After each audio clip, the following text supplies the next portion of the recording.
Well, I stayed in the house. Not in this. But I think it'd be better. That's pretty good.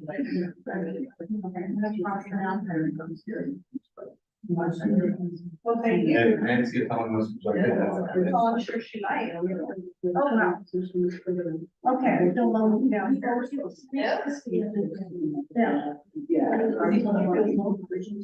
I'm just kidding, when she'll find out. And then she'll Find sign. out. Not that, it's that it's like this thing. You know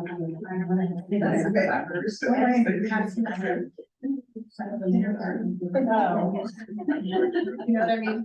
It's always good to have. Yeah. I agree. Someone going to share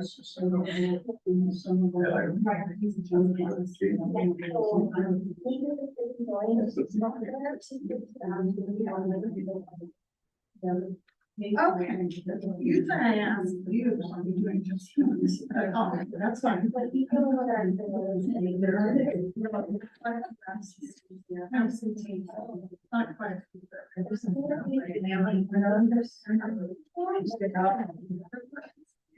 Yeah. Okay. Usually I say, okay, Jackie, are there any roles that I'm gonna be in it? Okay.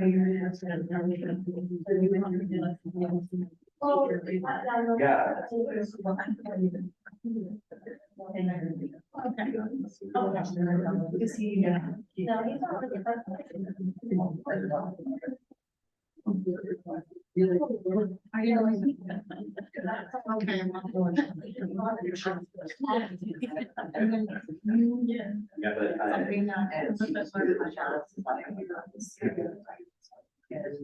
If I miss something, just go like that.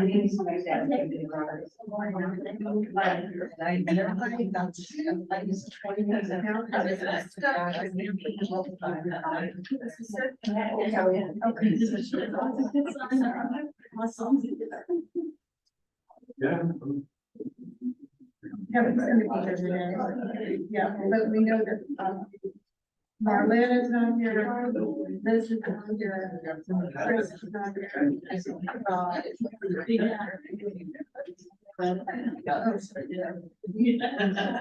Yeah, Marlene's not here.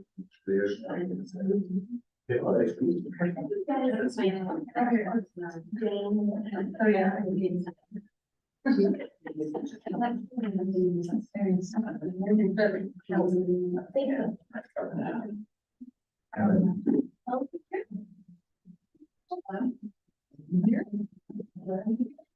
First time I see you Monday and I'm.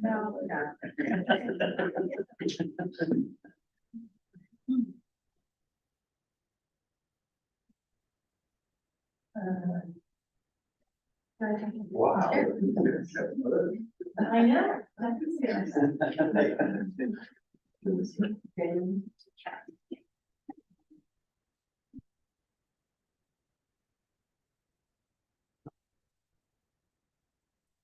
You know?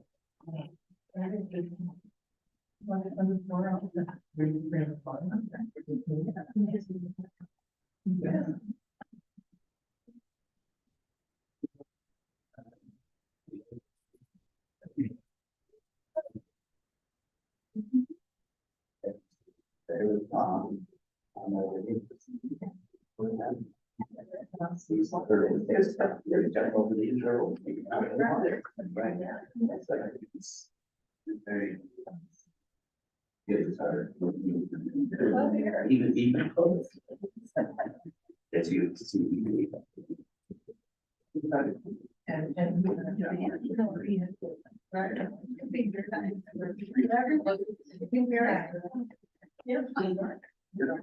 Count down the weeks, is that?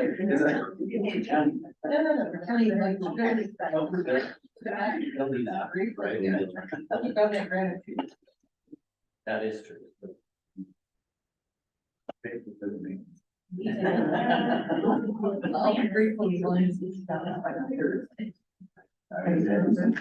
No, my,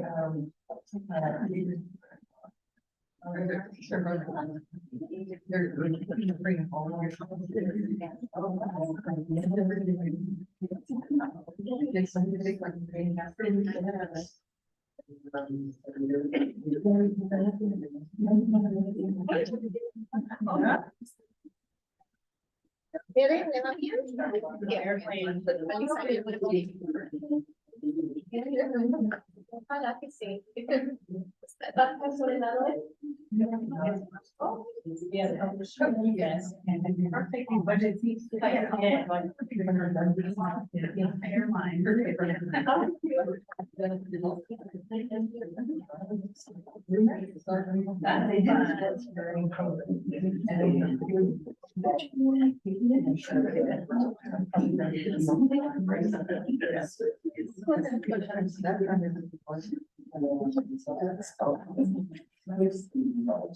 Yeah. Yeah.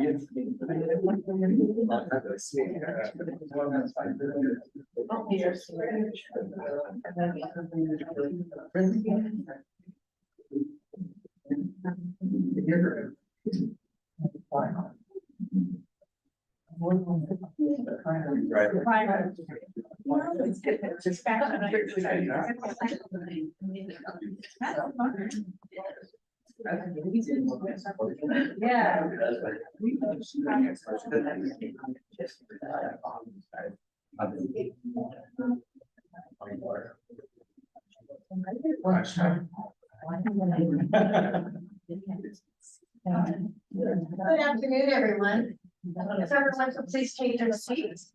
And we'll get started. Y por favor, tomen asiento, vamos a comenzar. So we don't have our second vice chair here. Well, we can start. Pardon me just a moment. Vamos a comenzar. All right, I would like to call the meeting to order. Me gustaría llamar la junta al orden. We can hear our interpreters. For Monday, January Para 22nd. el lunes, el 22 de enero de 2024. Y no se oye, ya se volvió a perder el sonido. If the interpreters can give the instructions, please. Buenas tardes. Para aquellos que deseen escuchar esta junta en español, por favor escojan su idioma. Vamos a estar traduciendo, vamos a estar interpretando simultáneamente. Gracias. In English as well, please. For those who would like to listen to this meeting in Spanish, please make sure you choose your language, even if you're bilingual, either English or Spanish, and we will be interpreting simultaneously. Thank you. Thank you very much. All right. There's a couple of pieces of business I wanted to just impart before we continue with the agenda. The first one is that Jennifer Morrison has asked me to let everyone know that she stepped down from her role as a BHAB board secretary due to a family illness. And Jennifer will continue as a member of the BHAB and attend meetings. So that's one. Oh, let's see, actually, the second piece of business is going to be done by one of our friends from NAMI. So we don't need to do that. Right. And there we have our second vice chair. So let's give her a second to get settled, and then she will be calling the roll. I did want to mention BHAB members, when your name is announced, please state your supervisor district and also any of the BHAB committees that you are currently attending.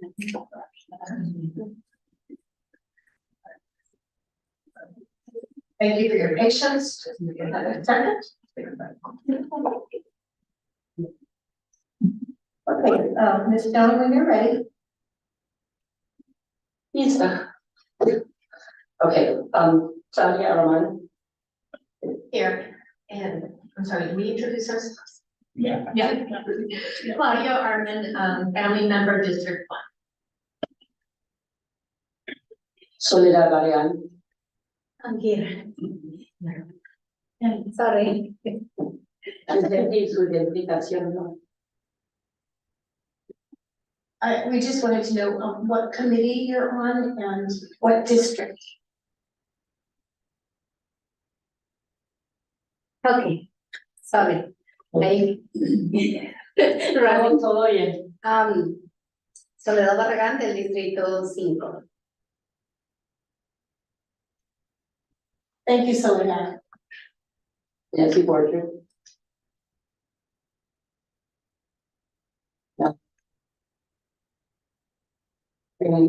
Gain Corinne absent.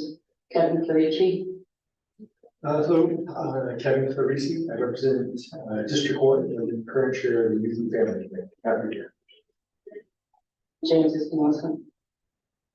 James Espinosa, Blue District 4, Janice Carvin, military veteran representative, and probably doing a job on the probation committee. Genevieve Flores Haro. Afternoon, Genevieve Flores Haro was appointed by Supervisor Matt Levere, co-chair Reducing Disparities Committee. Thank you. Cheryl Heitman. Hi, District 1, and I remember the Husbands and Families Committee. TV, CJ TV.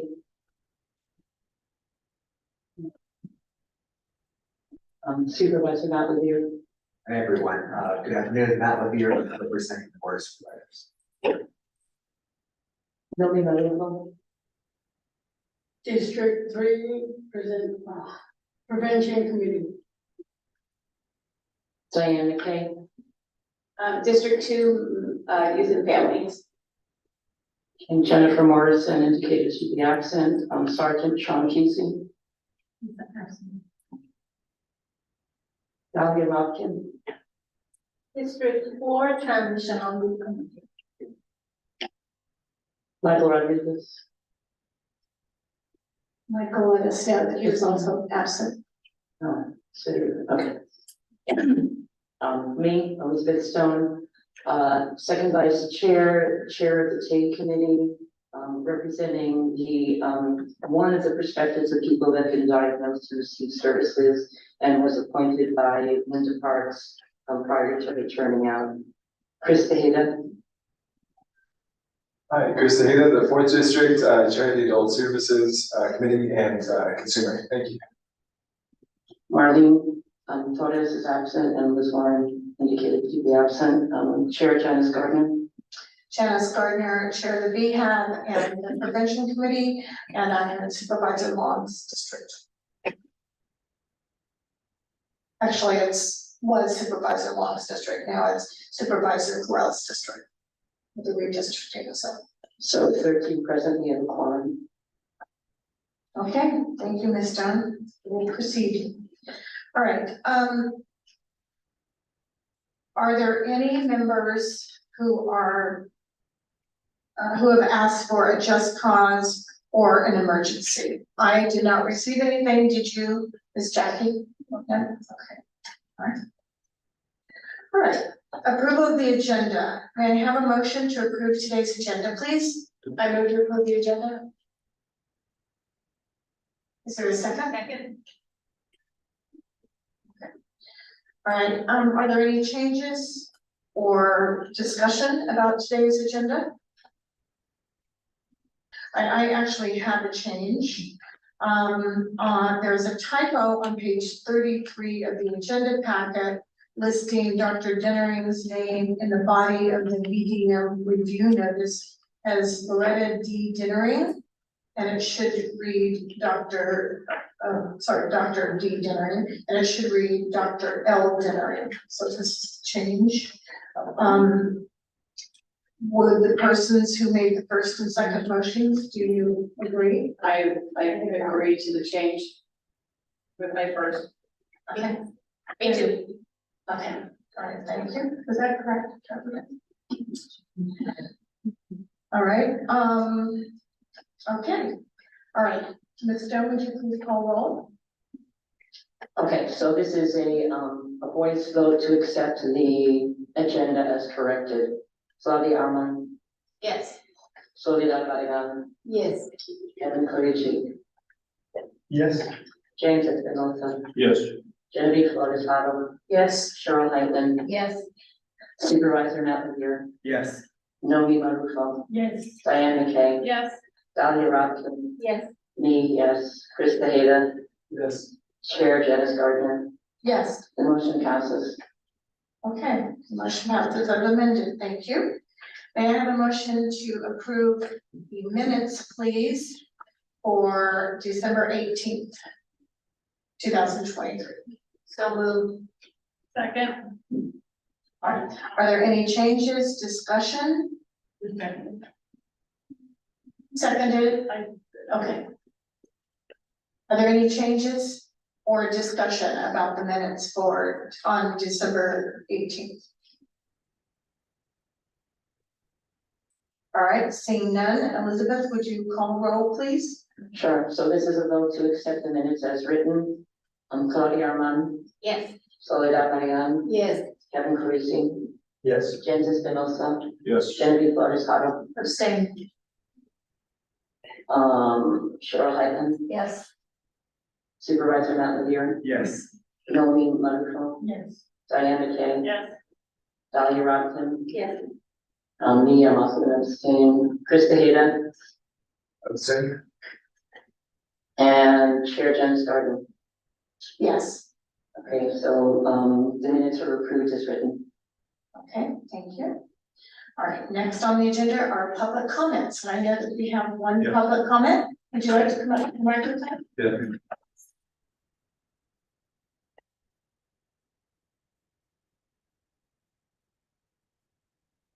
Is Chamber of Nani, family member and member of Nani Mature County. I want to take a minute to remember a former peer of ours, Lou Melba Matthews, has been a member of the BHAB, and before that, she was a member of the mental board. And even before that, she was a very strong advocate in the county in the 1960s and early 70s for her loved one with mental illness and for all of us living with loved ones with mental illness. And she was one of the founding members of Nami Mature County, together with Carol Rubino and one other person. So Lou has been a very strong person in our mental health community for many, many years. And as I said, she was the chair of the BHAB of the mental health board for several years as well. Lou passed away last month at the age of 95. So she had a good life. Her son passed away before her. Her husband, Jim, who was also a strong advocate, passed away as well long before she did. But I wanted to take this time to remember her and to appreciate the work that she had done for all of us. She paved the way for not just Ventura County, but all the way up to Sacramento, advocating for people living with mental illness and forming Nami Ventura County, which is one of the earlier ones in the state. So I just want to ask you to bear with me and observe a moment of silence for Lou. Okay, thank you. So Thank you. moment And of Lou has been already recognized by this board, so I'm not going to ask for that recognition. Thanks. All right, let's take a moment, please.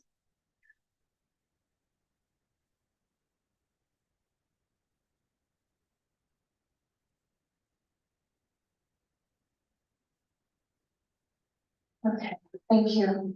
Great woman and a great advocate. Thank you, John. Yeah. Appreciate it.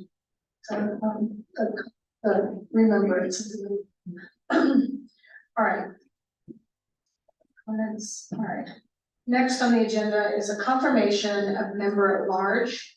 And first, I would like to thank Soledad Barragan for your wonderful 6 months of service, serving as a member at large on the executive committee. Appreciate it very much.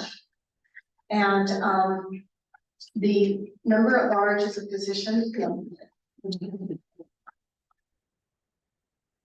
Member at large is a position that runs for 6 months. And per the BHAB bylaws, it is a position that's appointed by the chairperson.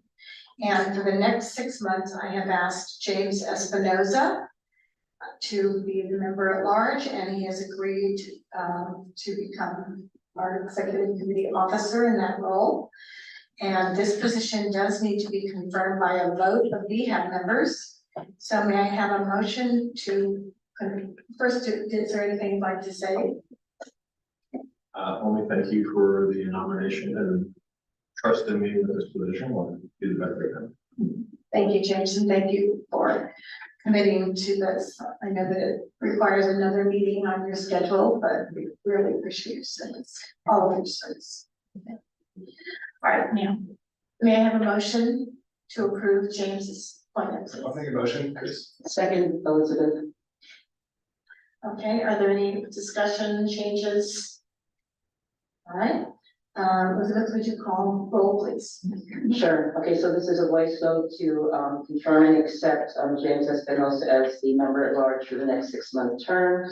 Claudia Alman. Yes. Soledad Mariano. Yes. Kevin Parisi. Yes. James Espinosa. No. I wanted to change, but I didn't want. Yes. Genevieve Flores. Yes. Cheryl Hyman. Yes. Supervisor Navalier. Yes. Nomi Marufo. Yes. Diane McKay. Yes. Dahlia Rockton. Yes. Me, yes. Chris Tejeda. Yeah. And Chair Dennis Gardner. Yes. Unanimous acclaim. You're out of the office again. Okay. Wonderful, and I wanted to mention that CJ Keefe's just joined us also, so we would have her. Excellent, welcome, CJ. Okay, thank you. All right, wonderful. Thank you very much. All right, next we have our time certain presentation from Evalcor. The presentation is Ventura County Continuum of Care Needs Assessment, Community Engagement Updates. Dr. Herrera, would you like to begin? Are you ready to begin? Yes, thank you so much. Let me just share my screen. Okay, and everyone can see these PowerPoint slides? Yes. Yes. Perfect. Thank you so much for providing us the opportunity to give you this progress report on the Ventura County Continuum of Care Needs Assessment, Community Engagement Updates. Today, I'll be starting off. I'm sorry, what was that? I'm just asking for it a little bit louder, please. Thank you, Becky. I'll be starting off with updates regarding the needs assessment. I'll then be diving into a more detailed update on the community health survey, and I'll be finishing off with next steps in the overall needs assessment. Before we get started, we would like to acknowledge and thank everybody who has helped us engage with residents of Ventura County, especially mental health and substance use providers. We'd also like to thank Chair Gardner for giving us the opportunity to provide you with this update today. Okay, a quick update on the overall needs assessment. We're currently obtaining data on prevalence of mental health and substance use, so how often are these issues occurring? We are working with Ventura County agencies to extract utilization of services data, so how often are services being used?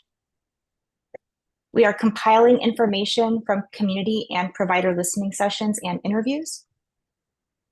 We are obtaining information from Ventura County agencies to inform all aspects of project requirements. And we are continuing to conduct outreach to engage the community and monitor survey responses. I'm going to dive in a little bit deeper now into the community survey. As a reminder of our engagement activities, we started off this campaign with an email campaign. We began with 50 contacts at over 40 organizations with direct ties to community members. These partner agencies and contacts help distribute the survey to their clients and other community members they might engage with. We also attended community events and then sent weekly updates and requests to our partner to have additional requests for distribution of the survey.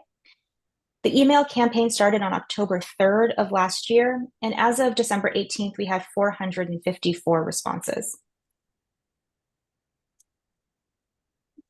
I'd like to start off by telling you who we heard from.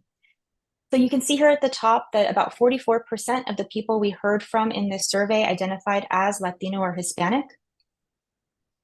And if you look down here at the bottom, we have 58% of individuals identified as white. For language spoken at home, 80% of people who completed the survey reported speaking primarily English at home, with 20% of respondents reporting that they spoke either both English and Spanish at home or primarily Spanish at home.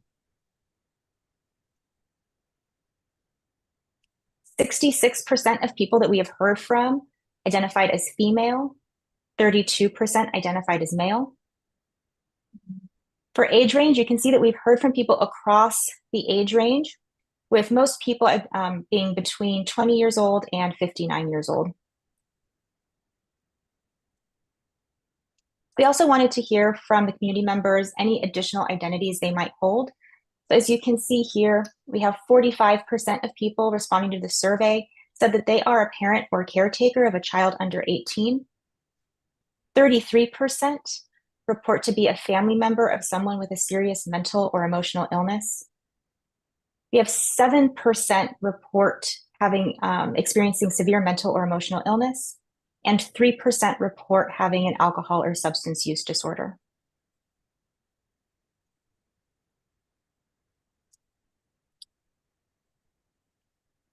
These next questions are going to be diving into community members' perceptions of services in the county. So one of the questions we asked are, what do you think are the most important behavioral health issues in your community? Overwhelmingly, with 62% of respondents selecting substance use, we can see that substance use is a big issue for community members. This is followed by alcoholism and anxiety, with 36% of survey respondents identifying this as a major issue. Trauma and mild to moderate depression round out the top 5 issues. We also wanted to understand what barriers community members face. So 54% of people responding to the survey identified appointment availability as a barrier to receiving care. 51% reported a lack of information about where to get help. And 48% reported cost of services as a barrier to receiving help. Stigma against mental illness or getting help and lack of health insurance round out the top 5 barriers identified by community members. We also wanted to understand whether or not community members feel services are available, so we asked several questions about this. One of the questions was asking, how much do you agree or disagree with the following statement? People with mental and behavioral health needs can get help in my community. 62% of community members agreed with this statement, that people in their community can get help. 38% of community members disagreed. Digging a little deeper, we asked, overall, how available do you think the following services are in your area? We asked this for both mental health and substance use. And as you can see, the majority of people say that services are available, but they're insufficient to meet the needs of the community. So 70% of people completing the survey felt this way about mental health. 57% of survey respondents felt this way for substance use.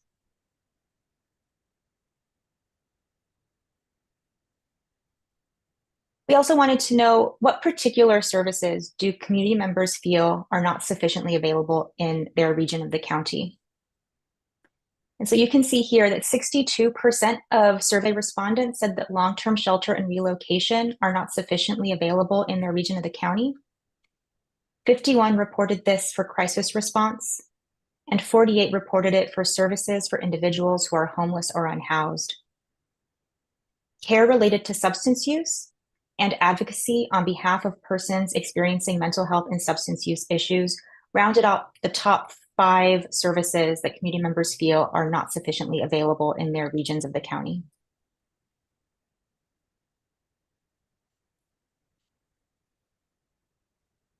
Okay, we would really love to get your help with the final push of this community health survey. Our goal is to collect 600 responses by the end of this month, January 31st. And this is reporting on the 454 responses that we obtained as of December. As you can see here on the top of the slide in this yellow circle, there is a QR code here. If you can go ahead and point your phone to this QR code, it'll help pop up a link on your phone for you that you can click on that'll take you to the survey. We also have the links available here on the slide. We would really love to hear from any and all residents of the county. and we would especially love to hear from the groups listed here. We would love to hear from more veterans, more members of the LGBTQIA+ community, persons who are Latino or Hispanic, persons who are Spanish or Mixteco speaking, persons who identify as Black or African American, persons who identify as Asian, and individuals experiencing mental health and or substance use issues. Looking ahead, we'll be writing reports on all primary data collection efforts, including this community health survey that I provided an update for you on today. We're working with agencies to obtain data and statistics on service delivery, and we're identifying gaps and areas to improve across the Ventura County system of care. I'd like to thank you again for providing us this time to give you an update on this needs assessment. My email address is listed here. If you have any questions or comments, please feel free to email me, and I'd also be happy to take any questions here today. Thank you so much, Dr. Herrera. And we will, if there are any questions for Dr. Herrera, we will do a round robin in that. If you could just ask one question at a time, please, and then we'll call on the next person, and circle back to the person who initially asked the question for further questions. Does that make sense? Okay, thank you. All right. Elizabeth Stone, go ahead. Hey, I guess we'll be round robin me a few times. I really encourage you in terms of being able, the utilization of the information you collect, certain things you might want to tweak. And the first one of those is for the age, you've got 10 to 19, I see you're doing it in decades. However, the way services are funded don't really match this. And the state is making a huge investment in the next, currently in a year or two, for K-age youth. So I really encourage you to match the way the state's breaking down ages. So you've got a lot of kind of aggregated data here. It'd be really helpful when you do your deeper analysis so that you can, really see what needs are and how to meet them, to kind of match the way the state's looking at data and funding. So that's my first comment. All right. Does anyone else have any? Thank you, Dr. Hart. Anyone else have any comments or questions? Okay, Elizabeth, go ahead. Thank you. And I see that you have very low response from people with direct lived experience. And I would suggest maybe also community members who may feel marginalized and disempowered from the process. So two things, I would encourage really sharing why people should take your survey, because a lot of people frequently feel it checks a box and you get your job done, but what's the return to the community? So it's hard for people to want to make an investment. And second, some of the language, and I'm speaking as a person who's been diagnosed and voluntarily hospitalized and made suicide attempts. Some of this language, like I wouldn't identify myself using this language, and it's like not consistent throughout. Like just some of the language is it can mean lots of things, and it can also feel disrespectful to people. So I kind of want to mention that. And my last comment, or should I wait to see if there's another Robin? Go ahead, Robin. Red Robin. I'm extremely concerned, we've got 15% of the respondents are not sure about services, availability of mental health services, and 22%, almost a quarter, are not sure about the availability of substance use services. That's really alarming. And again, like when you kind of titrate the data and looking at stuff, it's just it's just concerning. I mean, that's, you know, people kind of don't know what's there and they're making comments on it or, and I mean, that's obviously then something that we need to work on or anybody needs to work on. So, it's just a really, really high number and I'm not sure how you include people that don't know in the way that you're gonna report out the data. So maybe that's also a question. And I'm sorry, my last thing is, what does relocation mean on slide 14, long-term shelter relocation?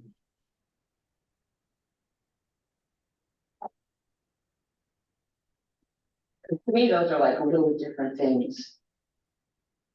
Right, for a lot of people, when I read a lot of the comments about people that are unhoused, relocation means get them the hell out of Ventura County, right? They really want people just gone, but providing long-term shelter is a different issue. So again, some of the language in here is you know, advocacy for people experiencing mental health or substance use issues, but then you have the severe illness and disability. So those kind of things I think make it difficult for people to participate. But again, since you're here, if you could please define what you mean by relocation. Thank you. And that's my final comment.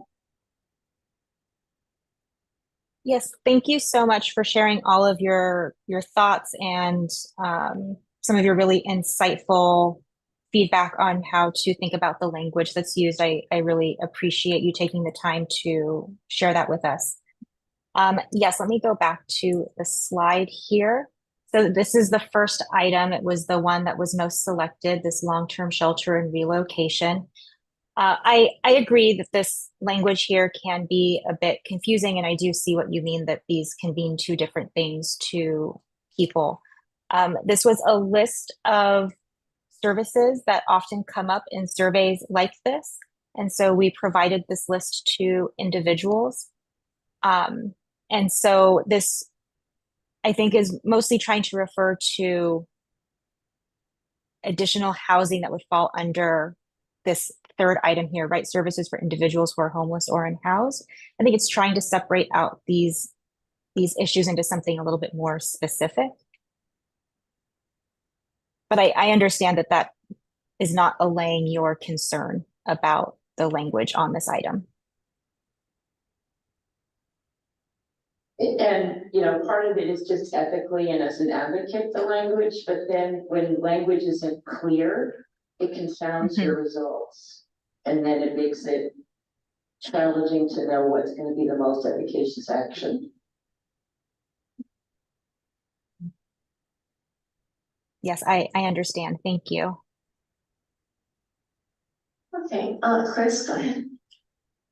I just had a quick question regarding the same slide. Was one of the options for example, like board and cares or step down facilities, or like an IPU, like psychiatric hospitalization service, were those available options to select? That's a really good question. I do not see that listed. So everything listed here on the slide are the provided options that were available, and then people could write in other services. I don't recall seeing those on this particular survey.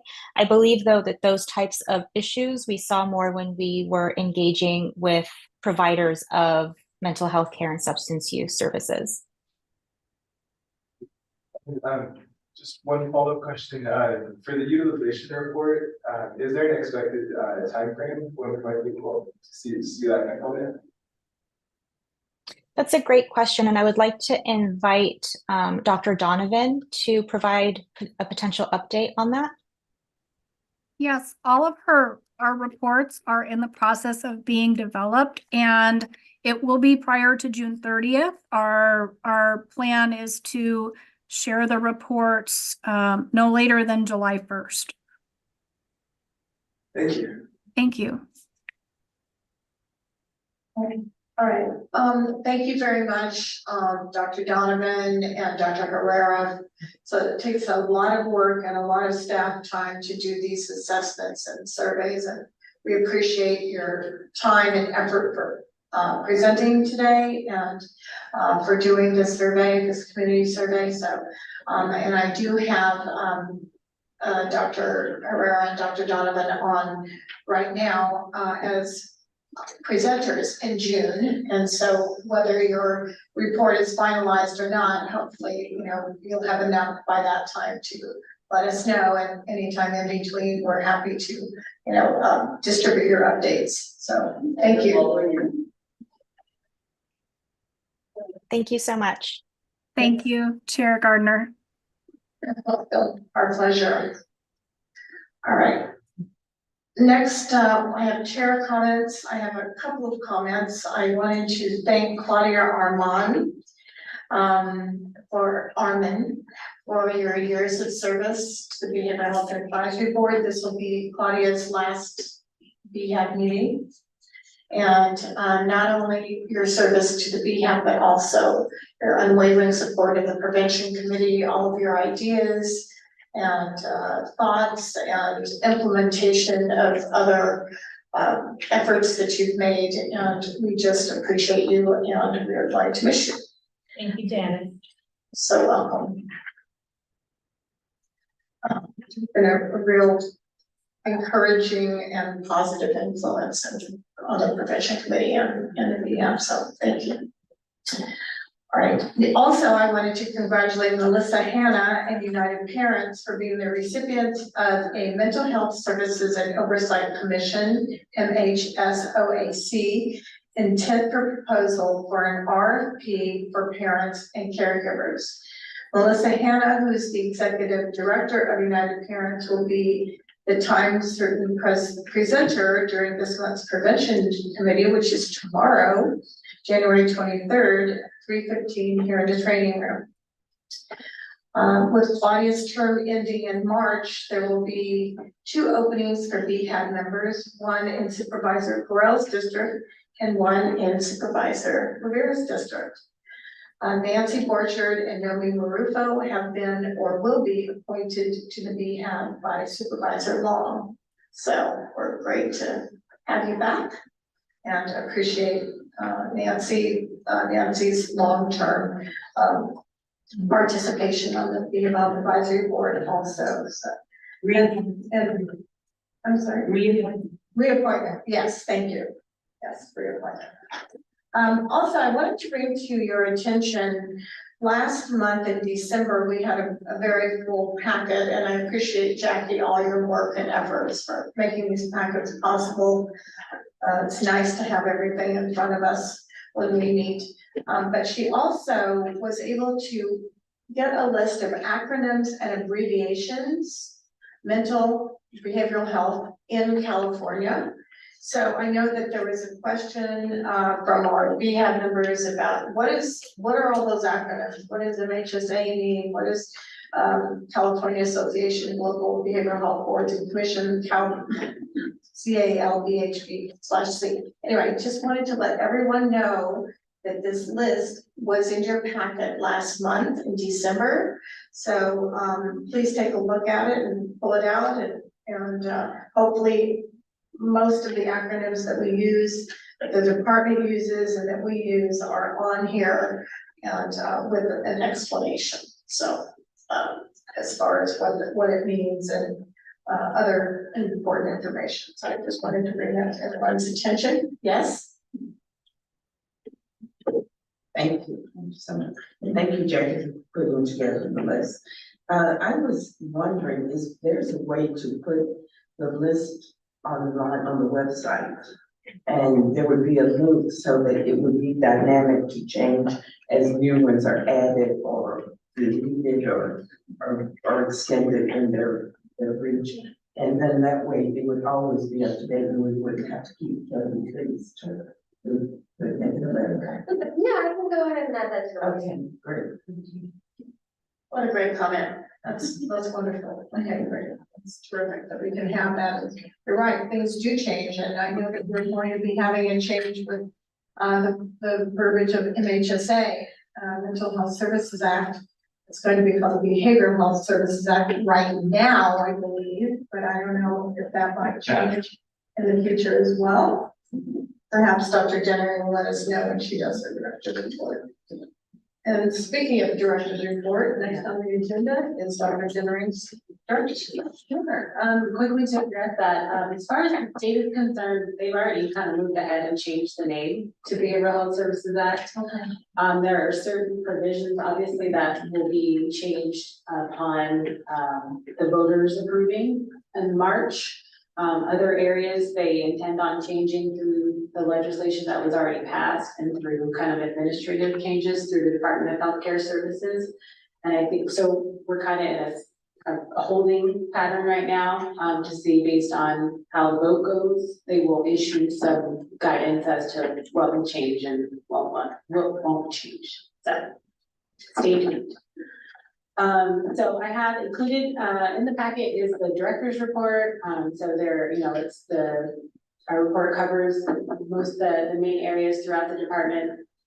Today, I just wanted to call your attention to the review notice that Chair Gardner had mentioned in the beginning of the meeting, and provide a brief update on Vista Del Mar. As I noted in the December meeting, they have submitted the packet for reinstatement. So that information is currently under review. And in December, I mentioned that there would be an opportunity for members of the BHAB and members of the public and any former patients or healthcare workers of Vista Del Mar to participate in a portion of the review.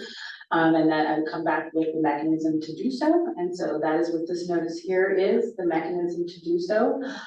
We have retained Chartis Clinical Solutions to assist in the review. And so they are actively, they have reviewed the information, the written submission, and they will be conducting a 2-day site visit at the hospital in February. And also, as part of the review, they will be willing to meet with individuals or receive written submissions as part of the review process. And so the information on how to contact them is included in your packet with the email address for the contact. So I just wanted to kind of put that out there. That's where we are in the process. So once the, as I stated in December, once the review is complete and the formal report is written, it will be also released as part of the process. So any questions related to Vista Del Mar and the information included in your packet? Yes, Elizabeth. It seems that some of the parties that were concerned about conditions there were also patients' rights advocates. I'm wondering, other than a paid consultant, if as kind of an independent advocate for people who receive services, I'm not saying me at all, the patient's rights person or somebody who would be able to also do a site visit. Because we all know you can look good for a few hours and the rest of the week it's a disaster. Yes, so the patient, our county patients' rights advocate has been very involved in this entire process. Yes. And so there have been multiple reports and reviews leading up to this point that has been conducted by the patient's rights advocate. She will continue to engage through this process as well. Okay, Chris. Thank you. And then just an update, after Chartis does the review in February, what does that timeframe look like as far as, do they submit a report then? And then is that considered for review? Yeah, so they will turn around a report, and then that will be a part of the review that I will, include in my overall review. And once the determination is made and once, a decision has been made, all of that information will be released. Thank you. Are there any other questions? Go ahead, Elizabeth. So I just spent a week in San Diego getting all this training information from the Behavioral Health, California Behavioral Health Planning Council, and I'll share that during the members' comments. And also the 2-half-day training from Cal BHBC, Teresa's organization. And one of the things that was kind of emphasized was that one of the responsibilities of any of the behavioral health commissions or boards is to approve the community planning process plan. You know, so I'm looking forward to actually seeing what the plan is, so that we can look at it and get feedback and be able to do our job to approve it. Not just kind of be informed after the process.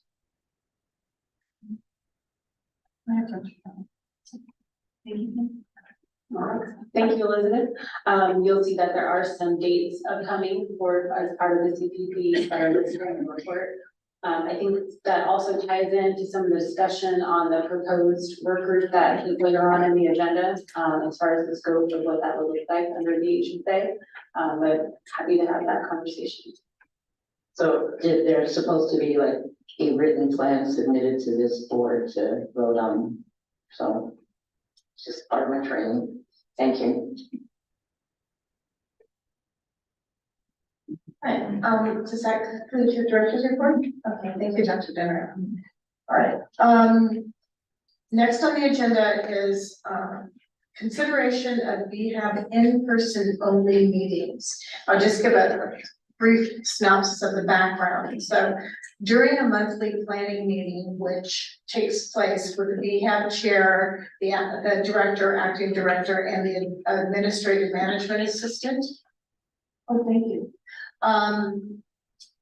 That was also attended by HCA Director Barry Zimmerman and Marty Woodson, who's sitting by my side here, County Council for Behavioral Health. An idea was floated, which subsequently was brought to the BHAB executive meeting and executive committee meeting. And this is primarily that due to the emergency order from the state, which was rescinded in December, the BHAB has an option to return to the pre-COVID all in-person format and eliminating Zoom for anyone other than for BHAB members who require an emergency or just cause excuse.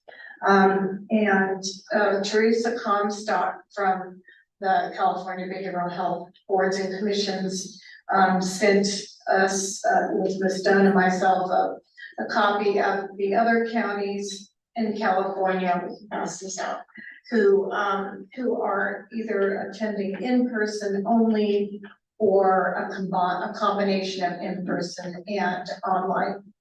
So there is 21 in person only right now and 32 in person and online meetings going on in the state of California. But I will say that pre-COVID, and I know that one of our members of the public behind me can attest that the Behavioral Health Advisory Board had a very robust attendance before COVID. We've had so many people in this room at one time, including stakeholders and members of the public. We had literally stacks of public comments for people who actually attended in person. Plus, BCBH staff and CBOs and other stakeholders who decided that they wanted to come and attend and participate in what the Behavioral Health Advisory Board does. So that does not mean that now that COVID has ended that we would have that same attendance, but I wanted to open it up because there are definitely some pros to having in-person only meetings, and there are also some pros to have in-person / Zoom meetings. So I'd like to open the discussion up first to BHAB members for your comments, and then to our online or participants that are also in the room. And I wanted to ask if Dr. Dennering would like to provide any feedback before we open it up, or nope? Okay. All right. So what does everyone think? Yeah. Okay, yes, go ahead. I tend to think that particularly with public comments, it's a long way for someone to drive to speak for 3 minutes. And I think that it opens it up to the public far more if they're able to speak to us virtually and listen to us virtually. It's just a big ask to have someone come to speak for 3 minutes. That's my opinion. I think the BHAB members should be here. Yep, okay, well, we are here and we are mandated to be here in person too, so, okay, thank you, thanks for that. Okay, fine. I also think the fact that this meeting happens in the middle of the workday makes it additionally challenging for the public to make their way here. Okay, go ahead, Genevieve. I appreciate the list of what other counties are doing. I guess my question would be, looking across the different advisory groups here in the county of Ventura, what are those groups doing? I also sit on the public safety racial equity group, and for what I can see for the time being, we're doing both Zoom and in person. Those meetings happen in this room, actually. I spend a lot of time here. And yeah, they're held after hours, so like 5:30 to 7:30 is when those meetings typically happen if we're concerned about public engagement. I see interpretation there three different times, but taking that out, there's 21 people that are online with us now. And so there is something to be said, even though the room's not full, there are still people that are watching. And I just think for accessibility purposes, we should keep it the option of having folks tune in via Zoom, especially if we're gonna do it anyways for board members. If we're going through all that trouble, and thank you, Jackie, for all the tech support, we might as well keep it open for the public. Thank you. I wanted to ask Supervisor Ladere, okay, 1 second, slow down, I'll get to Supervisor Ladere, if any of your other boards and commissions are changing to in-person only, or what your comments might be. I tend to agree with the comments so far, especially as it relates to the public, and it is much easier for the public to participate. We give them that hybrid option. None of the other boards which I'm involved with have gone to strictly in person. You know, our board has a little similar to this one in terms of the actual board members requirements that they be there in person unless there's just cause or an emergency exemption. But at the board of supervisors level, we still allow the public to participate virtually and provide public comment virtually. And it seems to get a lot more feedback from the public with that option. But I guess, you know, I think the benefits speak for themselves. I don't know what the negatives are in terms of the costs, the extra staff work. I just don't know if there's any good reason to go in person. I'm not aware. Okay, thank you, Supervisor Butler. Did you, okay, Elizabeth, why don't you Soledad first, and then Elizabeth. Go ahead, Soledad. Bueno, yo creo que por lo que pasó, mucha gente todavía tiene miedo, todavía hay mucha enfermedad.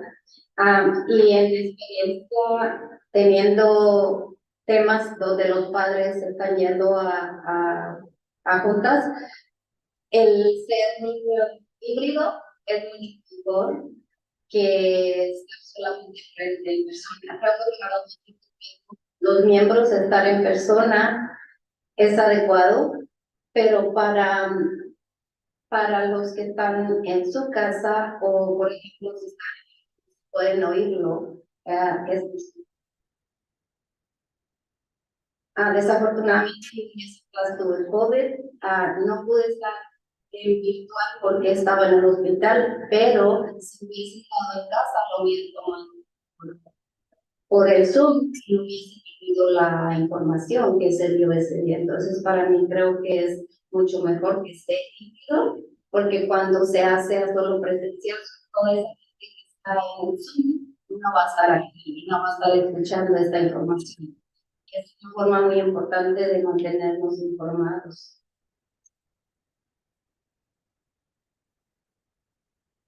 Okay, gracias. Thank you so much. Thank you for that. Okay, Elizabeth was next, and then Genevieve. We had a brief, extensive discussion like this at the executive committee that very much mirrors the comments here, and also asking people across the county, across the state, what was going on. It's still, we are mandated as members to be here in person, which of course gives us a lot of opportunity to have personal contact and conversations that are helpful. There were also some comments shared that in counties that were only in person, the boards were not necessarily in support of that, but the decision had been imposed on them. Right, because this board is different than other boards. It's in the state law, right? It's part of the WIS code in terms of representing community interests. So we have some different mandates, the way that this board is conceived.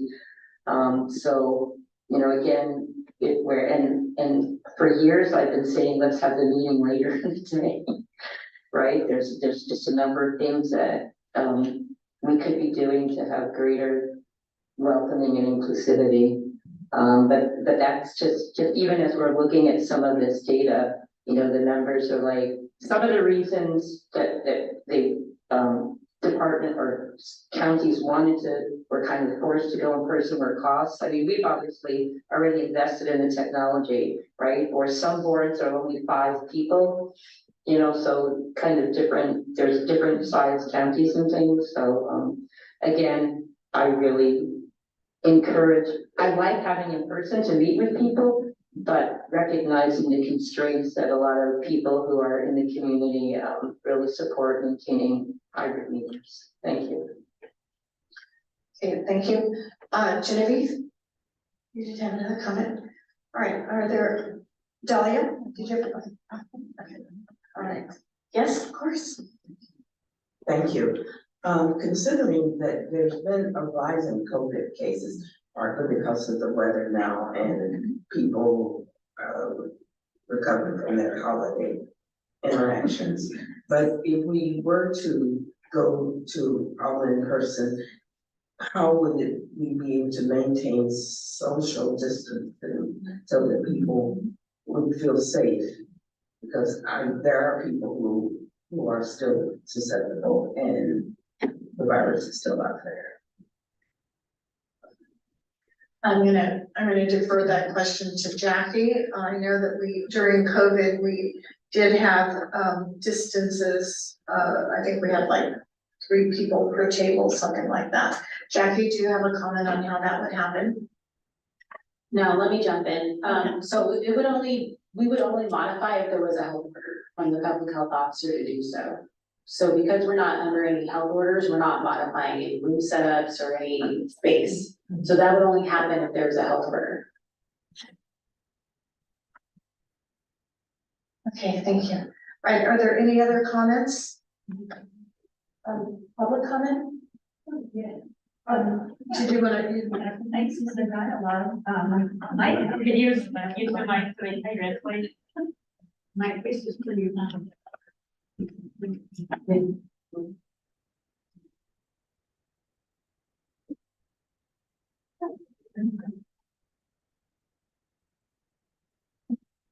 Like I said, thank you for the comments.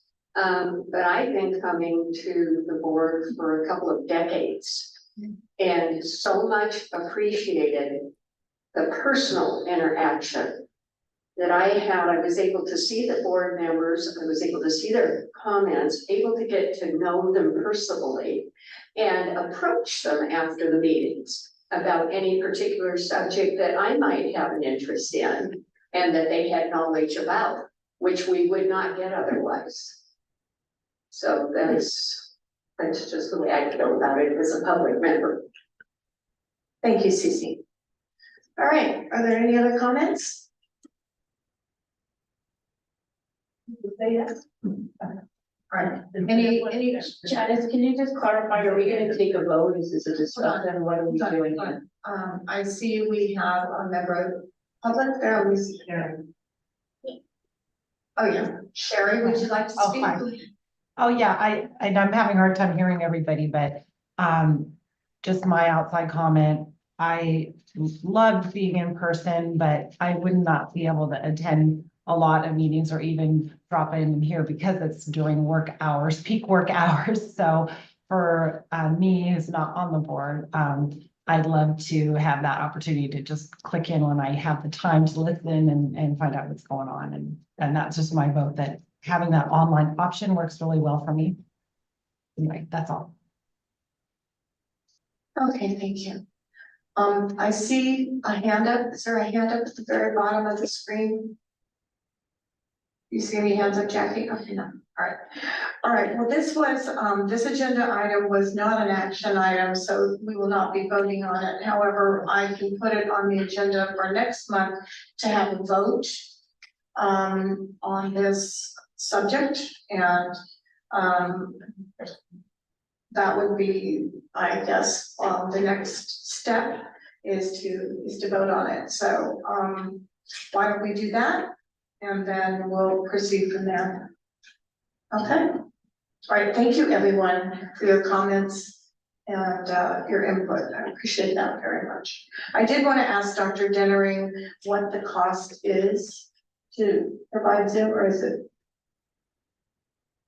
I mean, I can't really give you, I mean, there's cost with the equipment and the staff time we would have allocated to this meeting anyway. So I mean, I think we can see how it goes with the equipment that we have. If at some point it's not sufficient anymore and we're constantly doing evaluations on this room, then we have to kind of assess as we go. Okay. All right. All right. So for now, we're okay. So let's, all right, we'll take a vote on it next month. And I appreciate everyone's comments, and we will proceed from there. Thank you. Okay, next on the agenda are the BHAB committee reports. And Kevin is going to give us an update on his, on the October Youth and Family Committee and also December's. Thank you, Kevin. Yeah, thank you, Chair Gardner. Thank you, committee members, public. I chair the Youth and Family. I'm excited to share. We did meet in December. Also, I want to recognize Division Chief Cheryl Fox is with us here. Which always gives us excellent updates. I want to share a few comments. I kind of wrote down, and these were topics that did come up at the December meeting that I think are worth sharing. This is from staff, really. I'm trying to shed some light on the good work they're doing. By no means the committee is doing this. A couple of the big things they did in terms of their priorities is in terms of the Behavioral Health Services Act. They've got a ton of work on their plate, particularly updating the electronic health record system when it comes to youth, but also they've been working really hard the last couple of months to bring additional nursing services to the youth and family sector. This is, again, we're talking about kids when they're in the clinic system. And also they're working hard about filling and hiring some additional positions, which the supervisors had afforded in recent years, but it's not always the immediate step to get those positions filled. So that's encouraging too, as well as adding additional support for the clinician time. She also shared, this led to some additional dialogue, but it was an interesting detail that the clinic administrator in the East County, as well as Ventura, has been presenting at the Crisis Intervention Training Academy. The intent, the purpose being, again, when their youth in crisis and calls are made into 911 or other system, it's better helping our first responders to be able to handle the situation, particularly when you're dealing with youth or family with youth. And I thought that was really encouraging, as well as the county has been making an investment, and they've launched a contract for what's called the Mobile Response Support Team. And this is also to add additional services for youth that are currently enrolled in the county's programs, and particularly when they're in a crisis type situation. There's an actual mobile response to respond to that. That opens some dialogue to this is a good thing, but there's a vast system of the different types of responses the county and law enforcement provide. And we had asked, and this will be on one of our coming agendas later this year, which I would encourage anyone here if they want to come to one of our committee meetings, but we are going to get a presentation sort of on that mobile response system, but also how it differs a little bit to the crisis intervention team or the STAR team. We want to try and better understand that and to better be able to advocate for it. In addition, I'll close by just saying last year, we had some transitions, so we didn't have a quorum in a couple meetings. We have a robust team. I'm excited about the participation level. And we've kind of laid out a chart for the presentations that are going to be coming up later this year. Again, this is an open invitation. A couple of things is the county should be very proud of this, but the wellness centers that are on campus continue to expand. That's something that as a committee, we want to update. We'd like to receive updates about that to see the continued expansion and the services it's providing, as well as we got a request to have a future discussion about alcohol spectrum disorder and how it's treated, how it's diagnosed, how the services are provided around that, as well as I touched on earlier about the mobile crisis kind of intervention program. And then finally, we are working with the New Dawn Counseling team. That's a private team we've actually tried to have in the last couple of months, and we hope to bring them into a future committee. So that concludes my report. Thank you. Thank you, Kevin. Very thorough and very much appreciated. Yeah, I think that we all would be interested in hearing more about the mobile crisis team situation and getting an update on that. So appreciate that very much. All right, next is transitional age youth. Elizabeth Stone. Well, I'm just gonna pat myself on the back because we've been getting those updates all the time and right on it. One of the things that's really exciting about that is they have a peer on that team, and the staff on the team has been open to learning from the peer in terms of engaging with people that are in crisis. So it's pretty exciting to hear that people are open-minded about that. So we have always made our quorum, so I'm very proud of our committee members and that. And last month, or December 20th, there were 2 presentations. The first was on Safe Place, which is a new funding and kind of crisis alternative initiative from Interface. And we also had an update on the department is expanding Nancy, or the early psychosis with the mental health, the Behavioral Health Services Act, doing more around the early psychosis program and participating with the UC Davis data collection and analyzing interventions for that.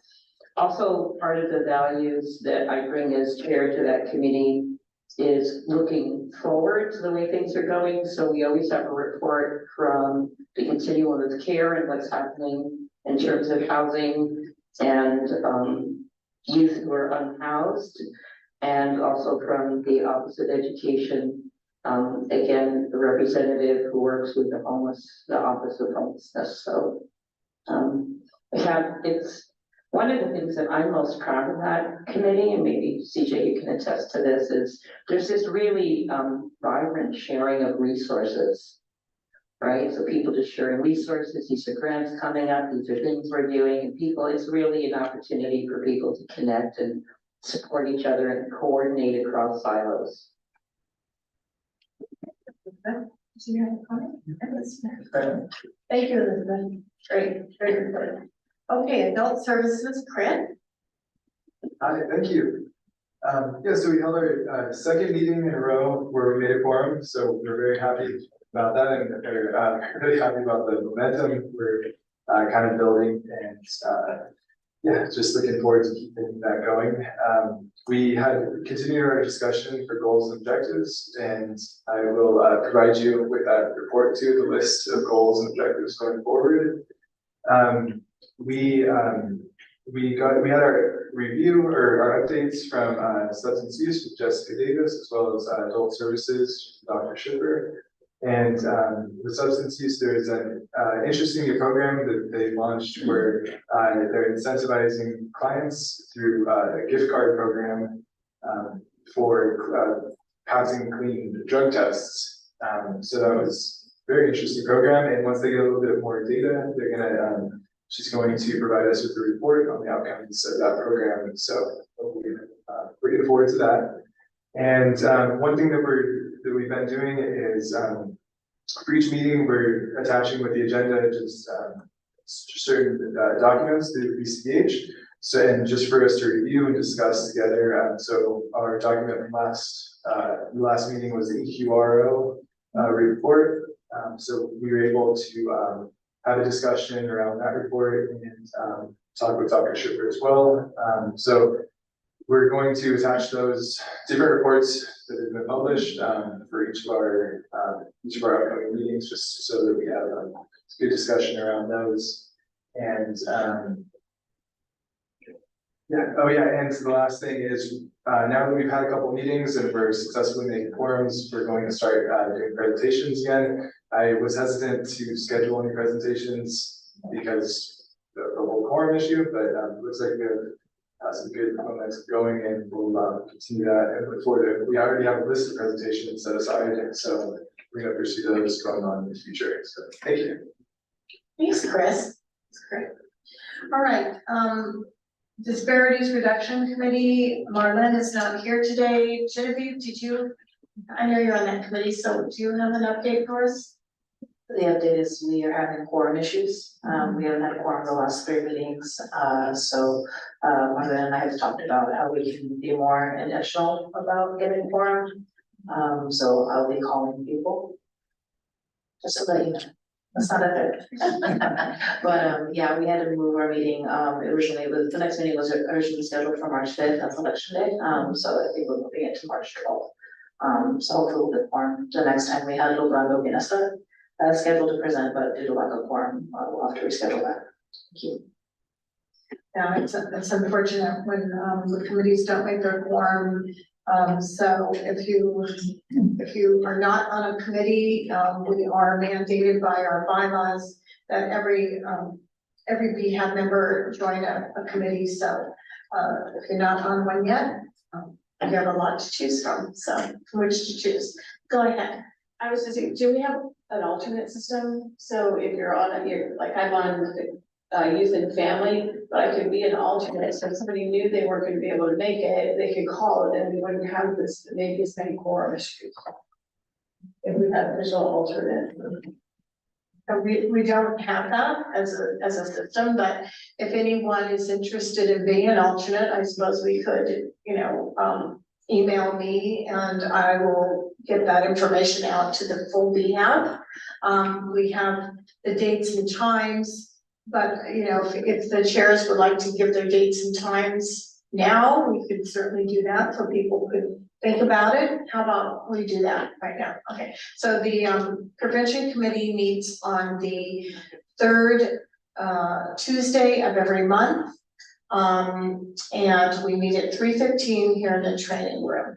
Chris, do you want to?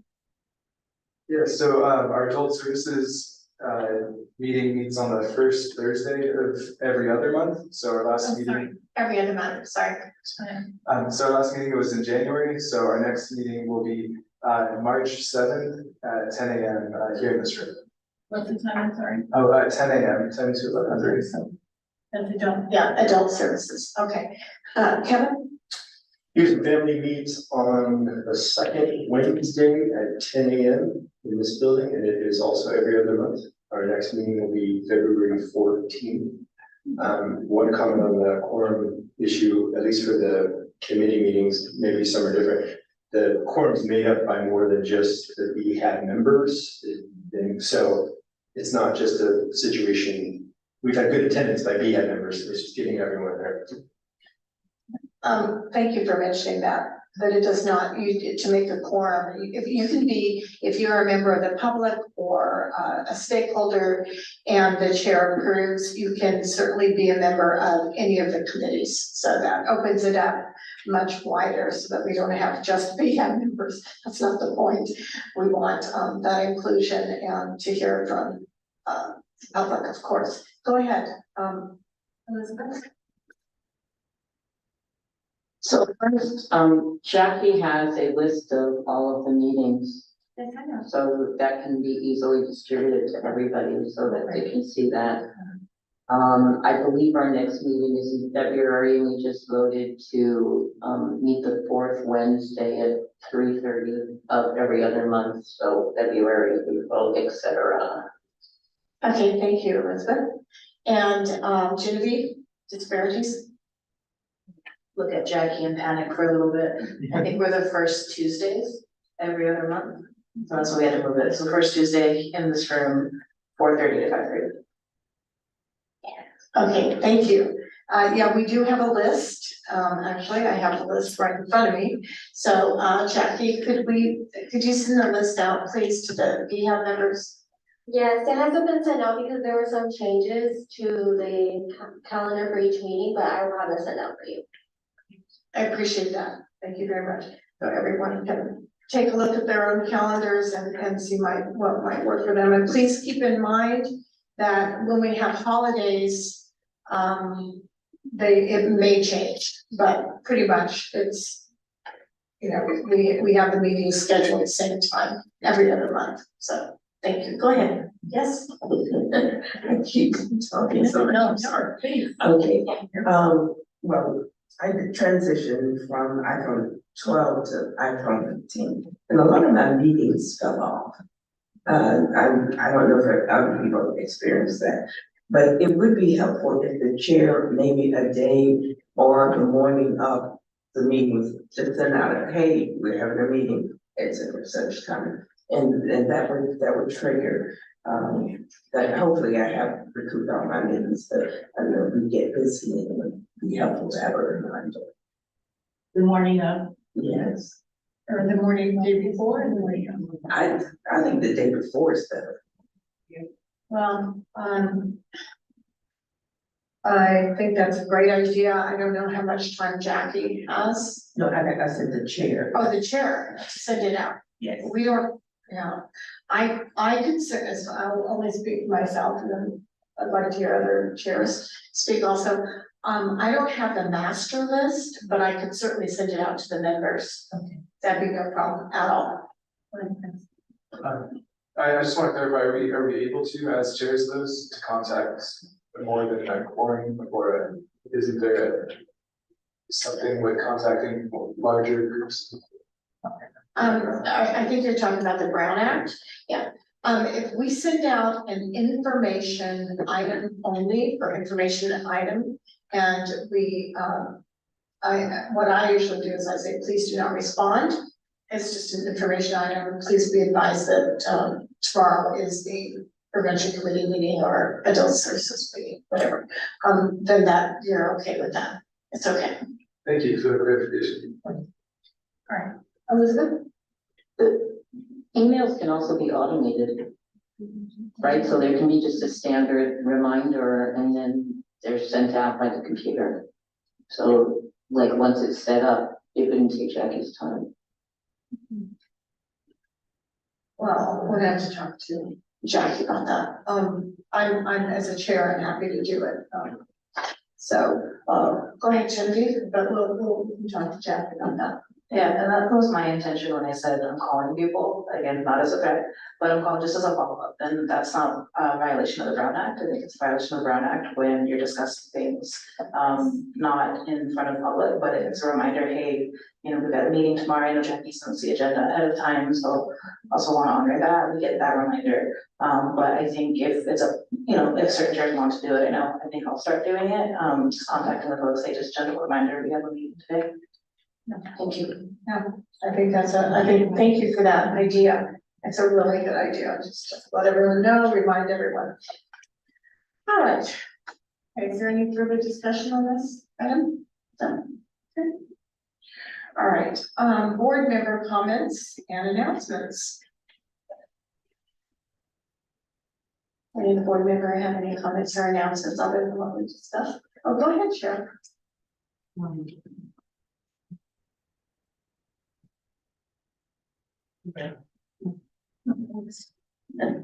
No one. I was wondering if we're gonna get an update on Scott Gilman. There's a lot of rumors going around, and since we're BHAB, nice to know kind of what the status is. I'm gonna defer that to HCA Director Zimmerman. Yeah, so many of you know, Scott Gilman has been on administrative leave. We have received a resignation. And so with an effective date in June. And so right now, the discussion is how we proceed forward. Loretta will be the acting director. And our recruitment will be discussed moving forward. Okay, thank you for the question and for the answer. All right. Next, we're still doing board member comments and announcements. Go ahead, Elizabeth. Well, I'd like to share some of the information from the meetings this past week, and I just want to make sure that everybody else who wanted to speak had a chance to speak. All right. Is there anyone that wants to speak on board member comments and announcements before Elizabeth takes a few minutes? Okay.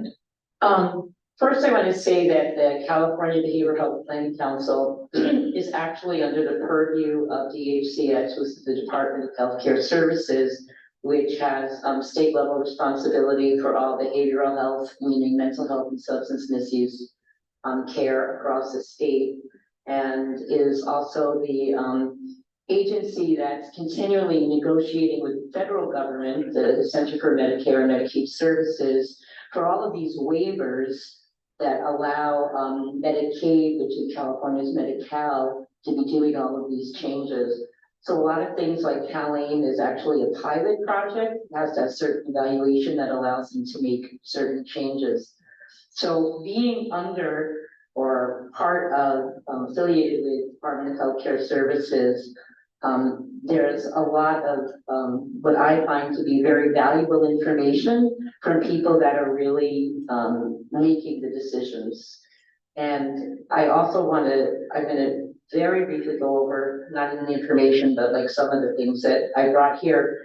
And if you do look up, if you just type in CBHPC, Google search, you'll get a link to that, and then it'll say like the quarterly meetings, and all of the agendas and material that's shared is on there.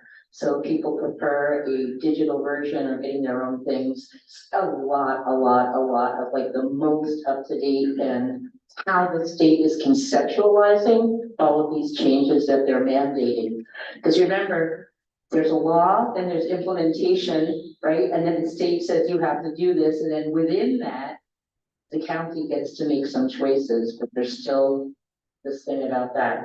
So some of the things that I brought, if people are interested in taking a look at, is the Housing and Homelessness Committee agenda, which has a lot of information about it. As people perhaps know, if Prop 1 passes, which it probably will, the Behavioral Health Services Act is going to be including the point in time count as well as the public health survey in terms of making plans for what behavioral health services look like, plus 30% of any of the funds that are raised under the millionaire's tax will be siphoned off into the No Place Like Home fund. So housing and homelessness, which of course are conflated for many people in the public, who assume that most people that are unhoused are living with psychosis and drug addiction. So some information on that. The Systems and Medicaid Committee did a lot of, they covered a lot of things on CalAIM, which again is this demonstration project that we keep hearing about because they're doing new things. CalAIM touches not only the county department, but also the managed care plans. So in Ventura, there's only one managed care plan that has this enhanced care management and community supports, which offers like rental assistance, healthy food, like there's 16 benefits that are really focused on social determinants of health. So really reconceptualizing what wellness is and its connection to behavioral health conditions. So some of the reports were also from some of the PowerPoints I brought were just like sample programs that were in San Diego, because those committees meet in different counties every quarter, and then local programs give reports on what they're doing. Stephanie Welch is the Deputy Director of Behavioral Health, and she did a very extensive, and I have a copy here of the Building Behavioral Health Capacity and Workforce. And of course, so this is really detailed about what the state's planning, a lot of money going into this. We keep hearing of the vacancies. I think at one point we had a 30 or 40% vacancies, down to 16%, my understanding now. A lot of money to fund training for people and what that looks like. A lot of new service providers. So I think that's pretty interesting. Also touches on the CARE Act, crisis continuum, just major changes. So I brought a couple of copies of that. And also for people that are interested in the statutes, LPS, and other things, this again is from the department, it's the State Department itself about like what their intentions are with these changing statutes. So that's kind of available, and it's called HCI, Department of Healthcare Access and Information. This used to be the workforce, what was it called? Web or something? They changed all the names recently, and this is the data that they have on some of the new workforce that's coming, and this whole, as some of you know, SB 803 created certified peer support specialists. There's actually 3 new designations for people, and the third one is certified wellness coaches. So this has extensive data on what that benefit's going to look like. I think initially they were looking mostly for the managed care plans, but it seems they're also having challenges getting the workforce, so now they're negotiating with the county departments to build in some of these things. So have a lot of that, just if people are interested in looking at that, I like to learn continually. And the other thing that I just brought was because Teresa Comstock's organization, the California Association of Local Behavioral Health Boards and Commissions, had a training, and on Friday afternoon, after a week of meetings, we had a long talk on Michael was part of the thing on behavioral health and criminal justice, really extensive, looking at all different counties and some of the options for people, and then a training on how to be an effective board member. Again, sort of the rules and responsibilities, duties and tools. So I have extra copies of that as well if people are interested in kind of learning legally what we're tasked with under state law. So that's the overview. Thank you, Elizabeth. And if there are any copies of anything, if you want to keep them at your seat or move over to that table or whatever, and people can take a look afterward or a snapshot of your phone or whatever. Appreciate you bringing those documents and for your service. Thank you so much. Okay, next on our, yes? Okay, where do I start with my comment? My comment's not about the content necessarily or the agendas of the meeting. My comment is more along the lines of how we can improve the language access in the space, the interpretation.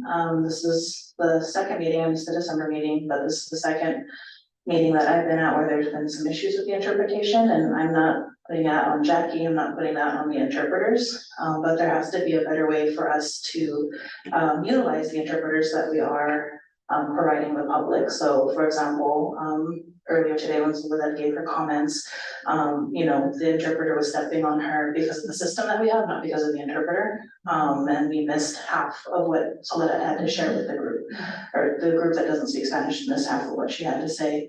The November meeting, we had interpreters on site, but they weren't connected, and we had members of the public that were present that didn't have that access to hear the meeting in Spanish or in English. And I know when my COP came to present, we had to postpone their presentation because there was issues with interpreters. So I'm happy to work with you, Janice, or with whoever, with the team, with staff, just to workshop what that looks like for us. Because again, we are employing the interpreters. They're great interpreters. I use them for my school board meetings at the high school district. I use them at my COP, and so I just want to make sure we're, having that language access available. So that's my comment. And then. Can I just really quickly respond to the Jenny? Thank you for the comment. This actually straddles the line of the technological challenges that we have that we're assessing. The interpreters are great, Jackie's great. It really has to do with our technology setup, which we're working on. Oh, for sure. And again, any support that I can provide, I know, with the Translate Ventura, which is this company that BCBH is using, they offer headsets, and maybe that option is to have everyone wear a headset if you're monolingual English or Spanish. That's the best practice that I've seen in other spaces. And then just having them speak into the mic on Zoom, so that folks on Zoom have that same access. But happy to workshop that, what that looks like, because it is a shame that we are having the service and we're providing it, but it's not 100% accessible. Thank you. Thank you. And then my last announcement, just an invitation to everybody. If you haven't heard, my home organization, My Cup, we purchased a building and we're having a ribbon cutting on January 31st, 5 p.m. to 7 p.m. Everyone's welcome. And I'll make sure to get Jackie that information if y'all are available. Thank you. Great, congratulations. That's a long time coming and that's really good news. And thank you for that comment about the interpreter. I was wondering why that was happening when Soledad was speaking too. I was thinking that maybe, you know, they would take a beat and then provide the English. But thank you for that. And I know that the department will be happy to work with you, and thank you, Jackie, for all your efforts too, and to our interpreters, and they do such a great job, and we appreciate you so much. So thanks, Genevieve, for bringing that to our attention as well. Right, and if you could send that My Cup invitation out, we'll get that out right away. Okay, thank you. Oh, do you want to just give us the address? Yeah. The address is 505 South A Street, Oxnard 93036. We are less than a walk away from the Carmen Ramirez Family Justice Center that's coming in soon, and that's still downtown. But yeah, I'll make sure to send something out to everybody. Thank you. What's the cross street? It would be 5th Street and A Street. Well, we're kind of in between. There's 5th Street and then there's 6th Street, so we're in that little chunk between 5th and 6th on A Street. That's great. Okay, thank you so much. All right, are there any other board member comments before we move on? All right, great. All right, next we have proposed formation of BHSA, which is the Behavioral Health Services Act, formerly known as MHSA, Mental Health Services Act, meeting or work group. And a little bit of background, it came to my attention and I subsequently recalled that first of all, we discussed, okay, let me just get that first. It came to my attention that several years ago, there were MHSA meetings or work groups that were being held.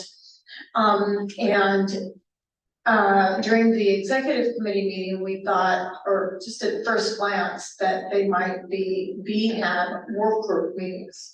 But as I recalled, and it was brought to my attention by Ratan, we were both on these meetings years ago.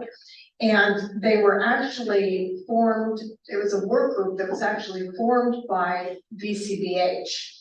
And they did the planning, they provided copies of the programs, the efforts, the data, and any other information that was being discussed. And this is what we did in the past anyway, it doesn't mean it's going to happen now.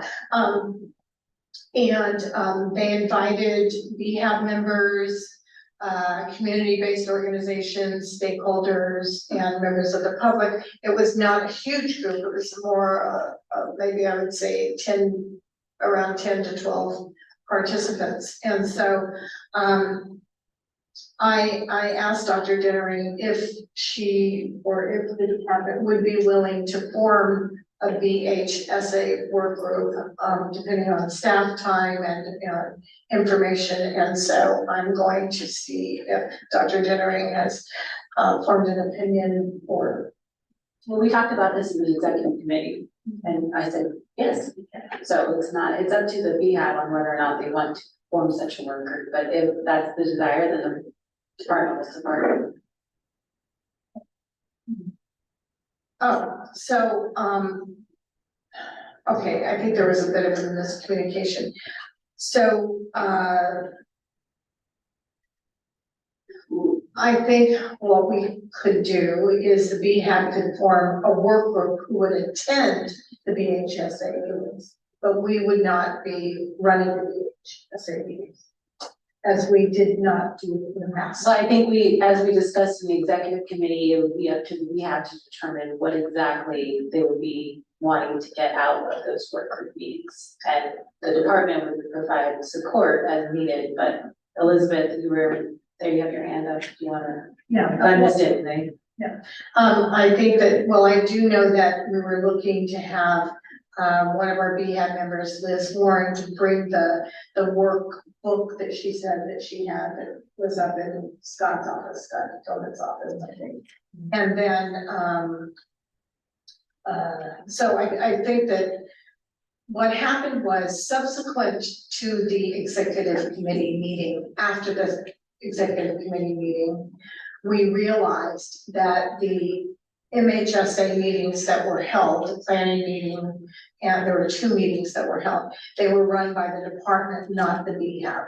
So I thought that forming a work group would pretty much be on the table. So I think that may be a miscommunication here. So Elizabeth, go ahead and make your comment.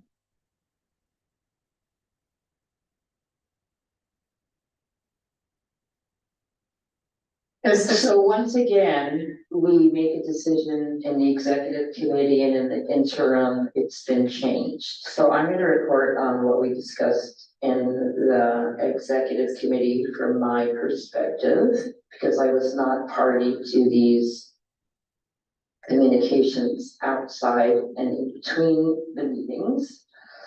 And there was some difference of opinion around this. Because some people have different senses of urgency about being involved in getting things done. So the way that I perceived the conversation to have ended was that there would be a presentation about the possibility of having a work group specifically around the BHSA, the Behavioral Health Services Act, which means that it now includes mental health and substance misuse. Because this is a very fertile time with all the changes taking place, that it would be a good time to kind of get this cadre of people caught up in all of the changes that are going on, so that people could be as informed as possible when they're offering suggestions and opinions. And it seemed previously there were 2 functions to the body that had been meeting. One was to do sort of planning and input suggestions on ideas that were coming in, because there's this huge pot of money and how does that get distributed. And then there was also the other function of having outcomes kind of reported in a modified evaluative framework. So like, are things actually working? Should we continue funding these kind of things? And in my opinion, that's also, and I have requested a work group around this several months ago. A lot of what's changing, especially if Prop 1 passes, is the state mandating quite a number of metrics and performance outcomes, which is also coming down with the Planning Council and that whole performance outcomes committee, and actually will be on one of the questions for the data notebook next year. Next year's data notebook, the first part will be on people that are unhoused and the issue of homelessness. And the second part, so start thinking about it, is what are the things that behavioral health boards would find helpful to have measured? Like, what things do you guys want to start tracking to see how, what's the impact of spending all this money and providing all of these services? So that was kind of how it was previously. The way that I recall us leaving the meeting, and I don't know what happened since, was this would be presented as, this is something we're kind of offering this idea out to assess interest of members of the BHAB. I personally am very interested in this. I think it is really important that everybody kind of knows, like, I like to get involved in stuff, but so it's kind of like assess who's interested. If people are interested, kind of meet informally, and then next month come back to the BHAB with a formal recommendation based on, you know, some discussions among people that might be the core of that, and present that to the BHAB. That's how I remember it. Is that kind of jive with, yeah. Okay, all right, well, thank you for that. I'm happy to form a work group, and the work group would meet with the department. I think that what happened was there was no major communication that happened afterward. It was just a realization that the MHSA / BHSA meetings were run by the department. They weren't BHAB work groups. So, but I respect Dr. Dennering's idea of having a BHAB work group to discuss what they might want to hear about, or well, I just want to clarify, it wasn't my idea. It was a topic that came up in the executive meeting with the executive members. And I said the department would happily support if that's what the BHAB would like. Right, but at that time, we thought it was a BHAB run work group meeting, which was an error. The previous MHSA meetings were run by the department, not by the BHAB. And they were not BHAB work group meetings. They were actual meetings run by the department. The information that was presented, which included data, outcomes, the different programs, and so on and so forth that were discussed during the meetings, were run by the department. So that is where I think that there's a bit of miscommunication. Well, there's looking back, and I think this whole discussion, we've already had somebody kind of just leave. So, or we can look forward and create whatever we would like with input of people today. Yeah, I understand, but I understand what you're saying, Elizabeth. But what I'm asking Dr. Dennering is because I believe that you're familiar with what those meetings were. No, I'm not. And what I think the point is regardless of what happened before, as you said, as open, it's up to the board to decide what it is they would like to do. In the same way that the board created an ombudsman work group that they handle, that the department's not involved in, you have the same opportunity to do so with BHSA. And if you would like department support, you're happy to do so, but it's up to the board on whether or not you would like to establish such a work group. All right, so just to be clear, we could form the work group and we could talk amongst ourselves, but the information that we would want would have to come from the department.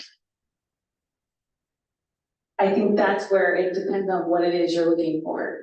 There's a lot of publicly available information on BHSA, which, to be quite honest, is what we're going off of at the moment. We don't have anything that the public don't have. We don't have anything specific to County BH. So anything we would be saying would be something that you could access publicly anyway. But if, as far as the programs, the planning, the how long the programs are run, how many persons are served per dollar, this is the kind of thing that we went through. Now, I'm not saying that it has to be the same programs or the same data or information, but all that came from the department. We looked at the programs, we looked at how many persons were served per dollar, that type of thing. Yeah, and so it would, whatever the work group would decide that the information they would like from the department, you would be able to provide once we're made aware of what it is the work group is trying to accomplish. Okay, that sounds great. All right, so with that discussion, I'd like to open it up to BHAB members and see if you would be interested in having a work group formed. Just to reiterate, work groups have a sunset. In other words, they only meet for a certain amount of time. And we would be working, first we would meet I suppose once or twice, or however time the work group determined that they would like to meet and discuss what it is they would like to accomplish and hear about regarding, BHSA and, formerly MHSA, Mental Health Services Act. And then we would meet with the department and formulate a plan. Does that sound like what our intent would be? All right, so, I'm opening it up for comments, please.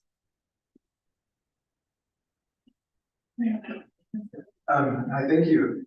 Yeah, I would definitely, I'd be very interested in participating, in a work group. A couple of things I would look for though is to have a clear purpose on what this work group is looking to accomplish or to review on an ongoing basis, and then kind of stick to that objective, right?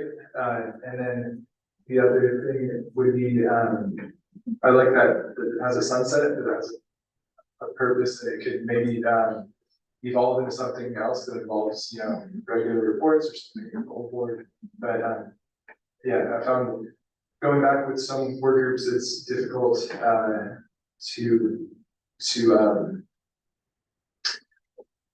well, I don't know what I want to say there, but we want it to have like a clear purpose and have measurables and deliverables, kind of just be very action oriented. But I think this is a great idea, especially with how rapidly things are changing, and they're always changing with BHSA, and there's a lot of great opportunities coming. So yeah, I don't know. Great, Chris. Elizabeth, do you have further comments? No, I've been asking for something similar. I'm also hoping that the QMAC needs to get soon. And I think part of the value of a work group is that it includes people that are not official members of the BHAB. So it has broader representation, and so part of setting the mission and then what things are going to be asked, what information is asked, is from a broader, more representative, perhaps, group of people. So this is something I definitely advocate for. I hope other people are. Yeah. Okay, so the process is that we form the chair forms the work group, and then the work group meets and decides on who they would like to chair the work group, because the chair does need a leader. Yes. You actually included. Yeah. Yeah. We're not voting. Correct. Right. We don't need to vote on this. We don't need to vote to formally.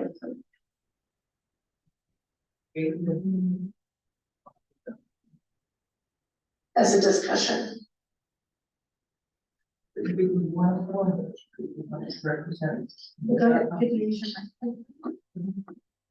Yeah, so I was bringing forward to the chair that the item is not proposed as an action item. Okay. So there would not be a vote today. But for example, the agenda, the charter or the description of mission and goals would be prepared and put forward at a meeting, at your next meeting, for everyone to vote on and have it actually agendized as an action item. And I think if I may, that's how we kind of left it at the executive committee. This is who's interested. Let's meet 2 or 3 times and then come forward with something written, concrete to propose as an action item that just kind of assess interest informally, put something formal to be agendized. Does that ring true to you, Janice? Yeah, but I believe the bylaws, I don't have a copy of the bylaws with me, I used to bring them every time. I believe the bylaws state that the chair forms the work group. It doesn't need to be voted on, and I appreciate your feedback. I will take a look at the bylaws when I get back to my office. And then what will happen is the work group meets. They decide on who's going to chair the work group. And then the work group would absolutely bring back information to the full BHAB. So that's usually how we've done it. I'll have to take a look at the bylaws, but if it's anything other than that, then for sure we will put it on as an action item, no problem. I'll take a look at the bylaws. Okay, thank you. All right, so, who would like to join this work group? Chris? Okay. Elizabeth? Okay. Okay. So who's taking the lead in calling the meetings and things, right? Well, that would be the chair of the work group, but right now, we don't have a chair yet, so. I'm just trying to find out who wants to be on it, so I will take a look and we'll get a chair. All right, so. Yes, go ahead. So for me, I have some interest in being on it. Kind of the discussion that is going on. We weren't at the executive meeting, so we don't have details. So I'd be interested in detail before committee because I need to overpromise and not be able to be involved if the commitment is more than I can do. Okay, all right, so I think I will, I'll take it upon myself. I don't want to chair the work group, but I would take it upon myself to find out what a good time would be for you all to meet. Unless Chris, would you like to take the lead on this, or Elizabeth? I would defer to Elizabeth, you're born, so I have limited time lately. Okay. And then, Do you wanna send out an email then to? Yeah, I'll coordinate because so just to confirm, Chris, CJ, and potentially James, does anybody else wish to be in the discussion? Or the formative discussion? I might And want to join James? the work group depending on when it is, what time it meets, Okay. and what day. And then we have other people, just to be clear, once the chair is agreed upon by the work group members, then the chair, that also members of the public, stakeholders, community-based organizations, they can all join the work group as well. But the chair determines how many members or how many people they want at the work group. I mean, they may not want 20 people, but do that. So go ahead, Elizabeth. All right, so we'll go ahead. So También me gustaría participar en perfecto. Okay, who is that, please? Okay. Oh, Soledad, yes, I know. Your shares interpreting, I see. Okay, great. All right, good. All right, so Elizabeth, you want to take the lead on that then? Thank you. All right, so, yes, go ahead. I apologize, I have to step out for a meeting with the hospital association, so. Thank you. Okay, all right, so good. And Jackie, did you want to join it? No, ma'am? Okay. All right. Can we meet in your building? That's good. I think I'm in the same boat as just Vanessa. I'd like more information as far as what would be covered. Thank you. Okay, well, we'll find out. So, thank you. All right. Okay, presentation requests. Right now, we have Jen Harkey presenting in February on a continuum of care. We also have the CIT awards that same month, next month. Public Defender's Office in March. I'm still awaiting to hear from Michael Rodriguez, who's going to be presenting and what the focus is. I know that he wanted to discuss care court, which would be great for us to learn more about. At this time, Pacific Clinic's K-Tunnel we have for April. I don't know if we can have 2 presentations that month, but it's possible, depending on how long they'll take. The possibility of having the Stepping Up program from the Sheriff's Department, and so I get PUC can probably shed some light on that, but it's not really what he does. He does the TIMU, but I will contact the Sheriff's Department and find out who in the Stepping Up program would be the presenter. And that takes us through March, April, May. Don't think we had anyone for May. I can't. Do we have anyone for May, Jackie? I don't have May on this list. Or I can take a look and get back. That's supposed to be the stepping up program. Oh, that's May, okay.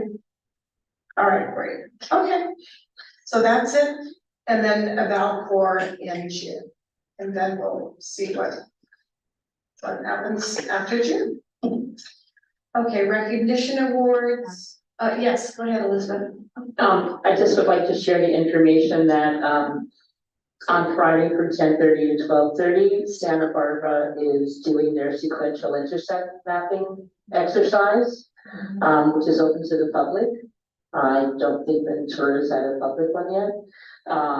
But I'm gonna attend because I want to get more skills in that and see how they're doing it. So sequential intercept mapping is kind of an evidence-based practice for points of contact and diversion support for people that have justice system involvement. So that's just available to the public. Yeah. All right, thank you, Elizabeth. Great, okay. All right, recognition awards for, I think the only recognition award that we have on our horizon is for Kay Wilson Bolton. So did you want to take it? Right, I know we talked about it, and I just wanted to see if we were gonna move forward with that. Yeah, we can, what we would need from you and whomever you would be discussing this with would be, what you wanted to recognize Kay for.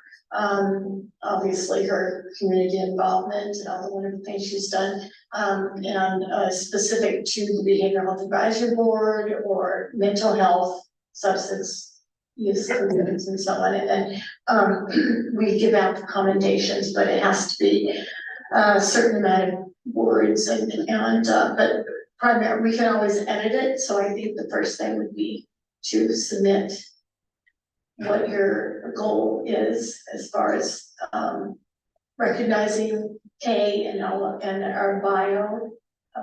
biography of Kay, perhaps regarding, any other work that she's done, which has been numerous years in mental health. Okay, all right, thank you, Nomi, appreciate that. All right, next on the agenda, old business site visit resumption. I know that Liz Warren and I are going to the Mental Health Rehabilitation Center, MHRC, tomorrow. And her data notebook, I know that she met with Dr. Shipper, and that's in the works. So that's that. All right, next would be the contracts. There are a lot of contracts. And I hope that Janice? Yes. Yeah, two things. So if there's anybody else, because I don't want to just go by myself to the IPU and be more assertive about getting the data that I need for that. If anybody else, if you could just tell me at the end of this meeting, so would like to get IPUs, the intensive, the inpatient unit, what's it called, Hillingham, or I don't know what they call it, Hillmont, which is on the grounds of BCMC Ventura County Medical Center on the name of that road. If anybody else would like to go inside and see what's going on, it can't really just be me. So if you could let me know. And just in terms of the data notebook, we're way behind on that, so I don't know what's going on with that. Like already 40 counties, 40 out of 58 counties have submitted theirs. Because that's part of our meeting, or probably the meeting last week. So I'm not sure what's happening with that. Well, I know that Liz will be giving an update on that. I know that she met with Dr. Shipper. She sent me an email, but I don't have it at the ready right now. So let me see if I can find it. So you're willing to lead the IPU site visit? I wanted to all along. It was just I was told we needed to have a contract, but there's not a contract because it's a different legal entity, the relationship. So it got kind of confusing. It was like, here, look on this website. But if there's other people that would like to accompany me, I will make a stronger effort, being a little more assertive, asking for what I'm supposed to be bringing with it. Okay, all right, thanks, Elizabeth. If anyone is interested in visiting the IPU and having Elizabeth Stone take the lead on it, because we have the forms and we have to submit the forms to the facility and that type of thing. That would be great, Elizabeth, if you want to do that. So please email Elizabeth. We will get that site visit going. That's great. Really good to hear that. All right, so contracts are next. Like I said, there's numerous contracts, very interesting contracts that have been approved by the Board of Supervisors, and lots of MOUs and housing and all kinds of various programs, DHCS interest contracts with the department. So that's it. Is there any other discussion from anyone? Any other public comments from anyone?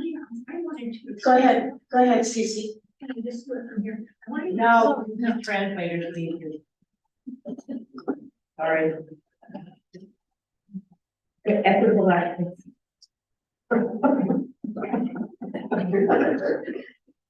I wanted to expand a little bit on public engagement, because engagement did come up quite a bit from you folks. And that is, I recall years ago, before COVID, all of you had a plaque in front of you with your names on it. So that when you made comments or were ahead of a certain department, we knew who to go to. So I still don't know all your names, so that would be very helpful. I agree, and I forgot that, and actually in the planning council, on the back of the name tags, it had the mission and vision, just to remind people the focus, yeah, so that's a great comment, I still have. Jackie, more to do. I still have mine. I still have mine, but I'm not gonna sit here with a plaque in front of me, or no one else has one, so I would love that. That would be great if we could get that. Oh, okay, we have a comment from BCBHSA, so let me just call on them. Go ahead. Hello. I'm just making a public comment to make everybody aware that we're planning to post the early psychosis learning healthcare network innovation proposal for its public 30-day review on Friday the 26th. That's all. Okay, all right, thank you. Thank you. All righty. That sounds great. Is that going to be on the website? Yes. Okay, it'll be on the website. Okay, thank you so much for giving us that information. Appreciate that. And if I could put anything on the agenda for February, let me know. Go ahead, Elizabeth. Yeah, so also on Thursday, the 25th, is the MHS, well, I guess it's going to become the BHS OAC, which is the independent but state level entity tasked with doing a lot of things around the Behavioral Health Services Act advisory, whatever, of the AOC commission, is meeting in Santa Barbara on Thursday at the Cabrillo Pavilion. So again, if you type in MHS OAC, you'll see the agenda. There's a full packet. They're meeting from 9 to 5 in Santa Barbara. Now that things are back in person, they rotate around the state, so people can attend in person. Okay, thank you. Yeah, we send out pretty much everything that they send to us. Jackie does, and every time I receive it, so, and she, I believe, is on that list as well. All right, thank you. All right, with that, we're going to adjourn the meeting, and just as a quick note, our next meeting is February 26th. Due to the holiday in February. So February 26th will be the next Behavioral Health Advisory Board general meeting. So thank you for your participation, and thank you staff and others for spending the time with us today.